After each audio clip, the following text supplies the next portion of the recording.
Всем привет, с вами Мария Еременко, и сегодня я расскажу вам про одно из самых популярных приложений для репетиторов. Это приложение Zoom для проведения уроков. Расскажу про все обновления, про конструкторы, про доски и про все инструменты, и как вы можете их использовать на своих онлайн-уроках. Но прежде всего я хочу сказать спасибо всем, благодаря кому я могу записывать это видео. Моим дорогим донам ВКонтакте и не менее дорогим подписчикам, которые поддерживают меня на Бусти. Пожалуйста, традиционная просьба поставить лайк и сделать репост этого видео. Вы мне очень поможете.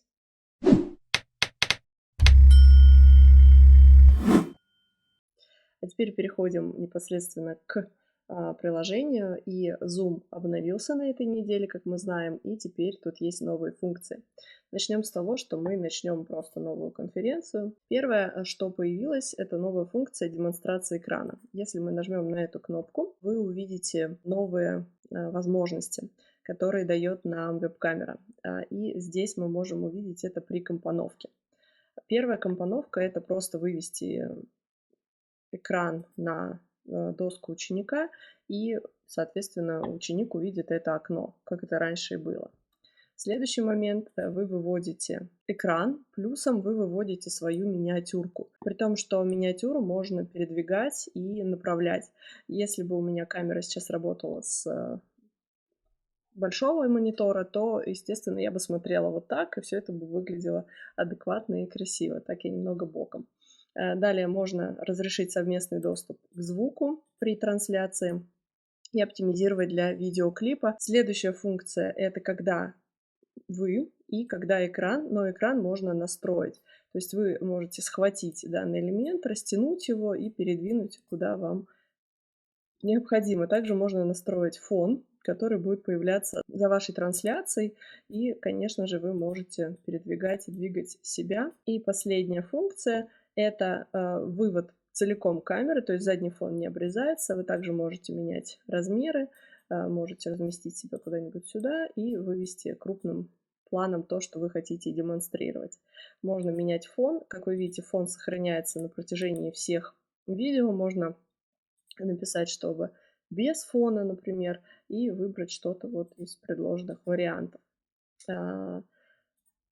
Вот, в принципе, и все. Ничего тут такого сверхъестественного и сложного нет, поэтому не пугайтесь. Zoom делает все, чтобы нам было комфортнее работать и чтобы наши студенты и получали большое удовольствие от того, что мы, учителя, умеем пользоваться новыми функциями. Нажимаем «Поделиться», и у нас открывается соответственно экран. Как посмотреть, как выглядит экран?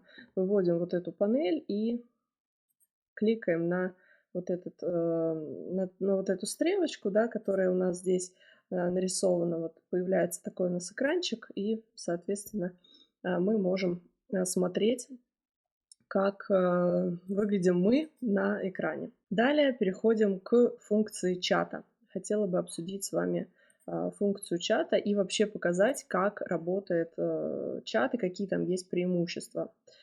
Переходим дополнительно и нажимаем кнопку чата. У нас открывается вот такое окно с левой стороны, и внизу, как вы видите, есть некоторые окошки.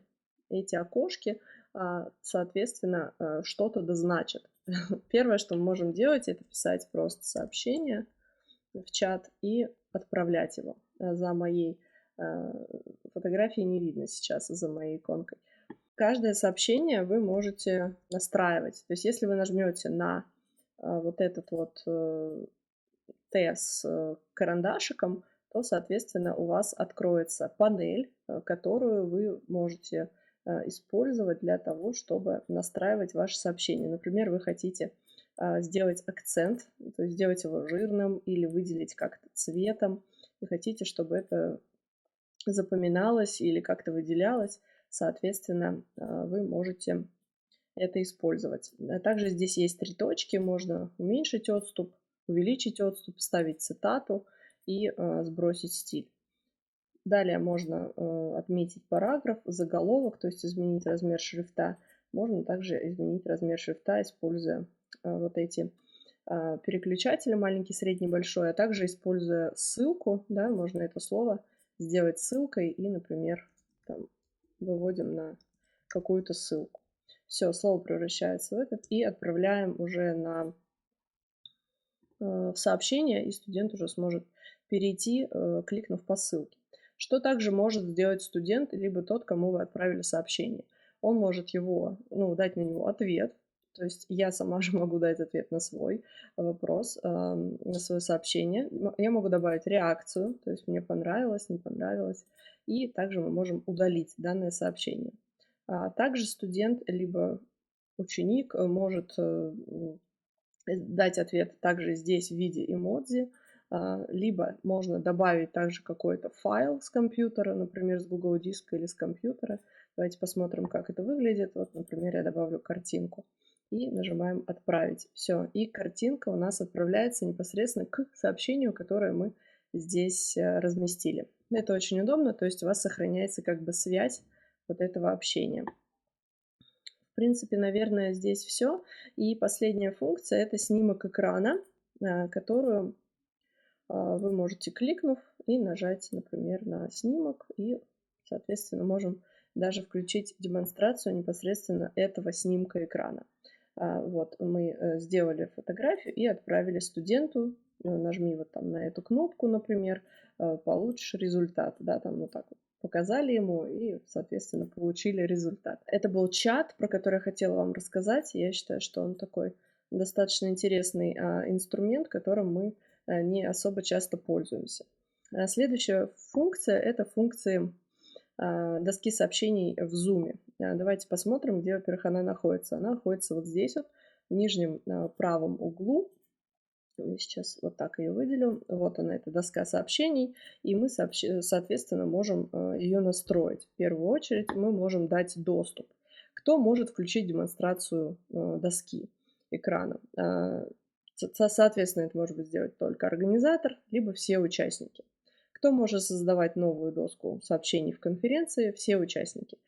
Так настроено у меня, у вас может быть настроено по-другому.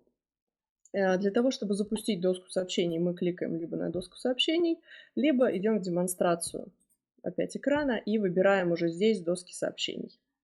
Давайте кликнем на доски и нажмем «Поделиться». У нас открывается новая доска сообщений, и сейчас мы посмотрим на ее функционал. Вот она, наша доска. Я ее немножко уменьшила, чтобы вам было видно все очень детально. Итак, в начале у нас есть название. Пишем, например, это Саша, занятие с Сашей, например, М, и пусть это будет 2023, 2024. Пусть эта доска, она будет у меня только для Саши. Что мы можем здесь сделать? На самом деле все, что хотим, и эта доска очень похожа на доску из Miro. То есть все те элементы, которые есть там, в принципе, вы можете сделать и здесь. Я никаких ограничений не нашла. Давайте рассмотрим детально все инструменты. Первый инструмент, на который я хочу обратить ваше внимание, это вот эта панелька. На этой панели находятся все инструменты, к которым мы будем обращаться. Первое – это указатель. То есть если вы создали какой-то объект, то вы можете, соответственно, выбрать его, кликнув на мышку, на стрелку. Видите, тут есть горячая клавиша V. Далее перо P и так далее. У всех этих функций есть какие-то горячие клавиши. Это очень удобно. Если часто пользуетесь, то можно использовать. У каждой, естественно, вот, например, мы создали форму, есть настройки. Там можно настроить размер шрифта, стиль форматирования, то есть какой это будет полужирный, курсив, подчеркнутый, цвет текста, выравнивание, списки, формы. Можно еще одну добавить, да, внутрь, например, смотрите. Можно форму изменить, добавив, просто нажав на форму, и, соответственно, у вас меняется форма. Это очень удобно, я думаю, для учителей математики и те, кто работает с формами. Это очень здорово. Далее можно заполнить данную форму каким-то цветом, можно выбрать контур. То есть вы настраиваете все под себя. Тут достаточно все понятно, интуитивно и несложно разобраться. Далее можно на эту форму разместить какую-то ссылку. Давайте опять разместим просто ссылку. И в данном случае она у нас появилась внутри формы. Мы на нее наводим, и у нас открывается окно, Соответственно, чтобы на нее перейти, просто кликаем на ссылку. А также эту форму можно зафиксировать, заблокировать, чтобы эта форма была у нас, чтобы мы не могли ее двигать. И студенты, соответственно, тоже. Подробнее у нас есть функции такие, как копирование, скопировать как изображение, то есть это функция, вот эта ссылка уже не будет работать, она будет как изображение. Вставить, создать копию, копировать ссылку на объект. Также посмотрите, от формы идут 4 точки, вы можете на нее кликнуть, и у вас появляется такая как майнд-карта, и вы можете также строить в дальнейшем новую майнд-карту, ну, прямо отсюда, да. То есть, видите, программа сама, ну, понимает, что там вы хотите, и все элементы майнд-карты, которые можно построить, вы можете делать, ну, вот, соответственно, вот таким вот образом. Доска очень большая, вот она, смотрите, какая огромная, поэтому вы спокойно используете одну доску для одного студента и ни в чем себе не отказываете.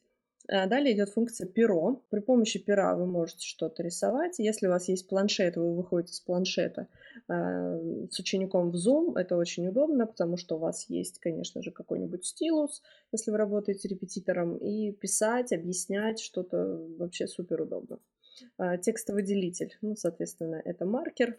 Текстовыделитель также настраивается. Вот здесь мы выбираем цвет. Можно посмотреть на умный рисунок и, например, нарисовать какой-нибудь квадрат, и он будет квадратом. То есть у вас программа сама понимает, какую фигуру вы хотели нарисовать. Ну и, соответственно, ластик. Ластиком все это убираем. Форма. Мы про форму уже с вами поговорили. Их тут достаточно много. Есть вот даже какой-то человечек, исполнитель. Исследуем и используем как хотим. Далее идут линии. Линии удобно, чтобы что-то показать, на что-то обратить внимание, да, в виде стрелки, в виде чего угодно. Также здесь все элементы настраиваются, и толщина, и визуал вот этого окончания. То есть все вы можете настроить под себя, очень удобно. Далее идет текст. Текст мы пишем, также шрифт, размер, также стиль, также цвет и так далее. То есть все это настраивается очень интуитивно, понятно, как во всех приложениях. Следующая любимая наша функция в Miro – это стикеры. Стикеры тоже, смотрите, они так же, как в Miro, увеличиваются, растягиваются, да, делаются либо квадратом, либо прямоугольником. Это очень удобно.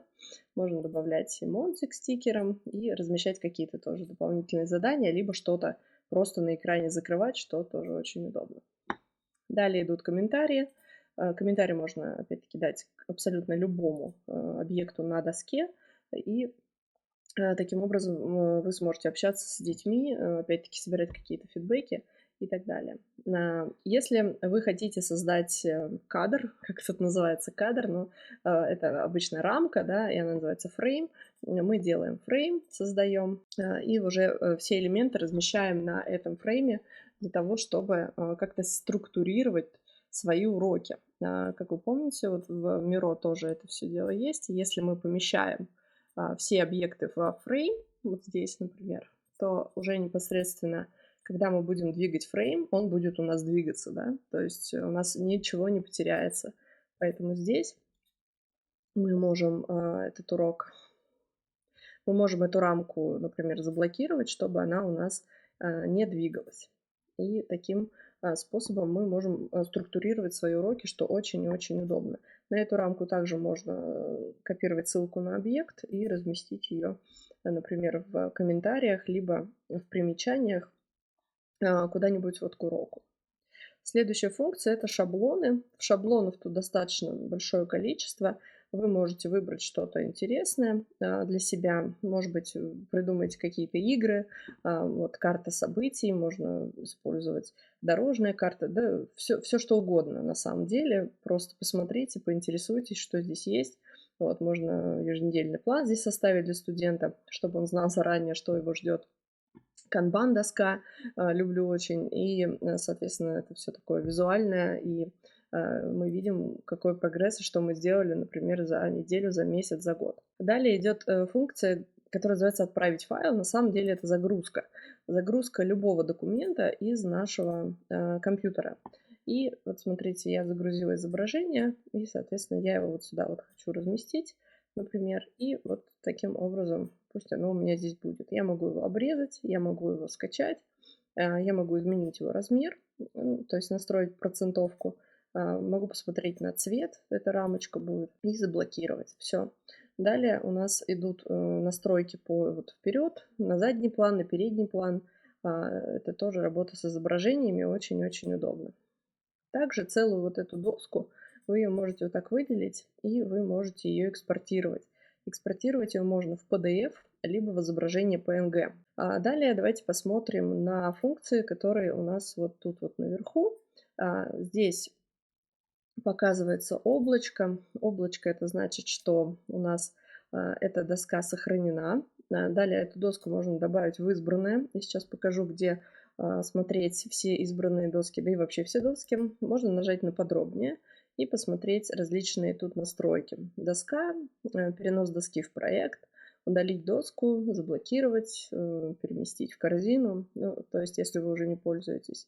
Предпочтение можно настроить линейную сетку, точечную сетку, можно без сетки. Я люблю точечки, оставляю точечки. Можно посмотреть комментарии, курсоры, голоса, размеры объектов.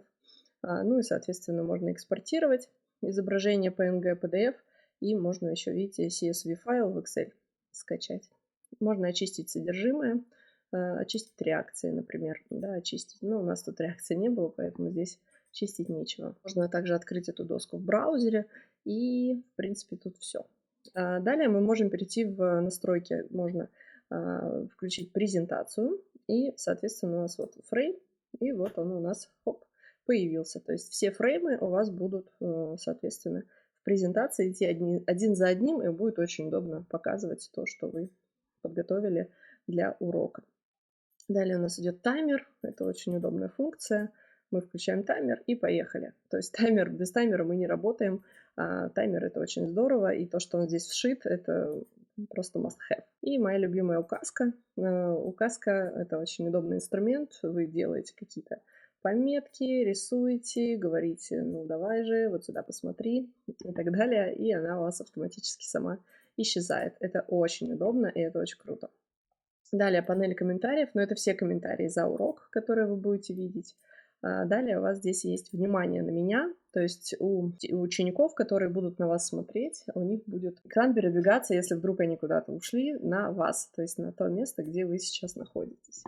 Также этой доской можно поделиться. Сейчас, правда, никого здесь нет, но можно открыть доступ по ссылке, можно ввести контакт, канал или адрес электронной почты. Давайте посмотрим на последний элемент. Это элемент вот этот вот внизу в левом правом углу. Что он нам дает? Здесь есть стрелки вперед-назад действия. Здесь, опять-таки, уменьшение, увеличение экранов. Можно здесь путем нажатия вот на этой стрелке просто перейти на 50, на 200 и на 100. И также здесь есть мини-карта вашего проекта, то есть что в вашем проекте есть и как к этому быстро перейти. Далее можно перейти к страницам. Можно создавать не одну страницу, естественно, можно создавать много страниц и таким образом работать и удалять, и добавлять, и удалять, все, что хотите, делайте. 3 точки, и здесь можно, видите, переименовать. Например, первая страница у нас будет называться грамматика, например. Грамматика, и у нас страница будет называться грамматика. Все, и название у нас поменялось. Таким образом работаем, создаем страницы. И теперь давайте покажу, как быть, если вы вдруг закончили урок, закрыли вот доску и хотите к ней вернуться. И теперь нам нужно зайти в доски сообщений и посмотреть существующие доски сообщений. И здесь у вас уже будут, вот она, моя доска, Саша М. Также здесь есть все абсолютно доски, которые я когда-либо создавала. Они не удаляются. И если вы выбираете избранные, то у вас, соответственно, все избранные доски, они у вас здесь отображаются, что очень удобно, и на самом деле быстрый доступ — это очень круто. Можно прямо отсюда создать новую доску и начать работать с новой доской. Следующая функция, к которой я хотела бы перейти, это функция опросов. Это очень удобный инструмент, который у нас находится здесь сейчас в дополнительном, он просто спрятался. И давайте кликнем на опросы. Опросы Это инструмент, это как будто вшитые тесты.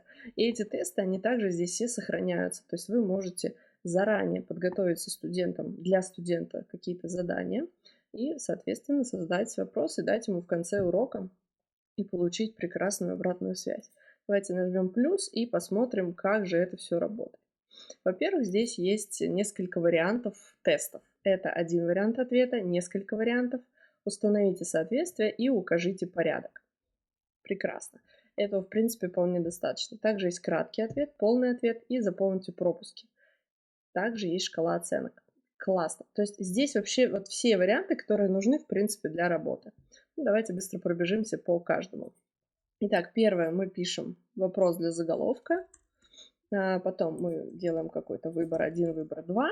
И смотрите, можно поставить ползунок, что этот вопрос обязателен для ответа. Далее показать как раскрывающийся список. И создать сессионные залы. То есть организаторы могут создать сессионный зал на основе ответов участников. Это очень удобно, наверное, когда что бы вы хотели там изучить, или какие-то вопросы, или кого что интересует, и их раскидывает по сессионным залам после их ответа. Очень удобная функция. Также можно добавить изображение и посмотреть, можно создать копию данного вопроса, что бывает очень часто важно. Смотрите, но мы здесь не смогли выбрать правильный вариант ответа. То есть нам тут приложение как бы не дает. И не очень понятно, на что они рассчитывали, когда они делали этот момент. Но смотрите, тут в принципе все легко решается. Кликаем на «Редактировать», кликаем вот сюда, «Сделать в формате теста», в форме теста, и только тогда появляется вот эта функция «Укажите ответ». Можно также сделать ответы анонимными. Все, указываем ответ, и тогда у нас будет этот тест в формате теста. И только тогда появляется функция «Укажите ответ», и мы сможем проверить правильность этого теста. Давайте продолжим смотреть варианты. Так, следующий тип это несколько вариантов. Здесь все достаточно логично.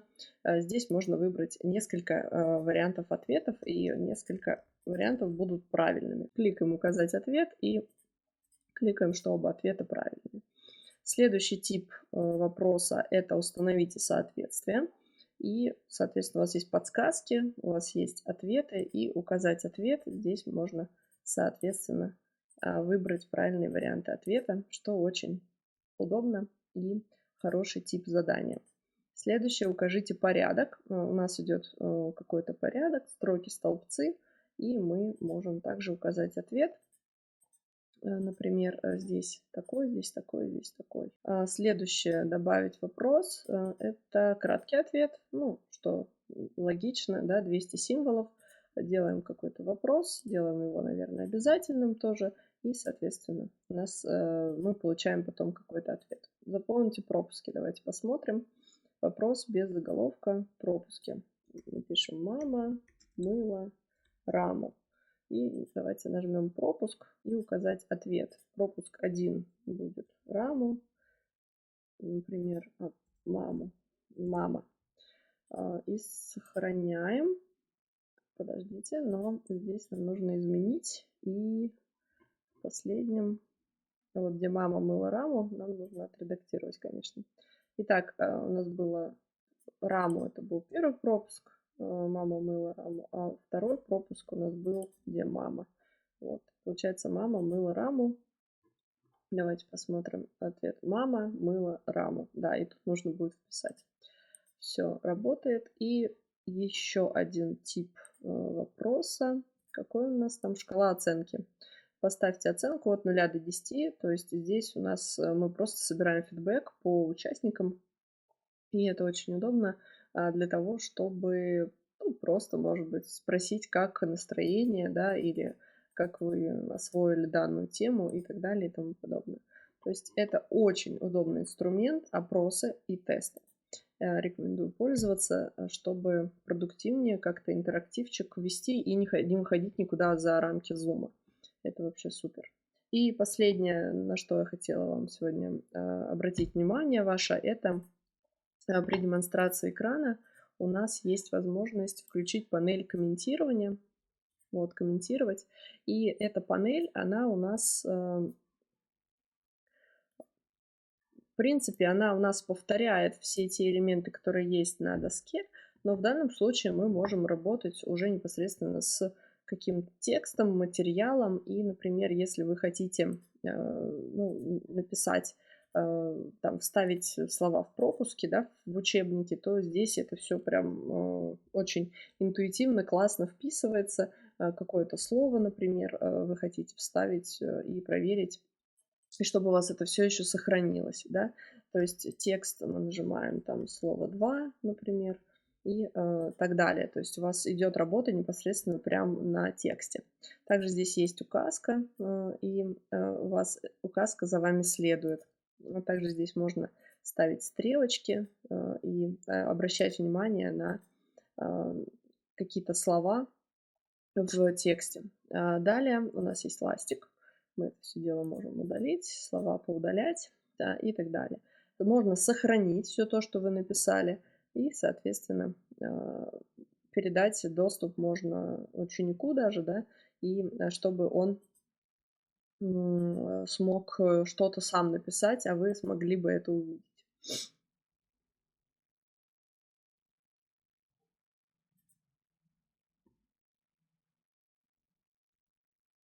На этом мое видео подошло к концу. Я надеюсь, что вам было мега полезно.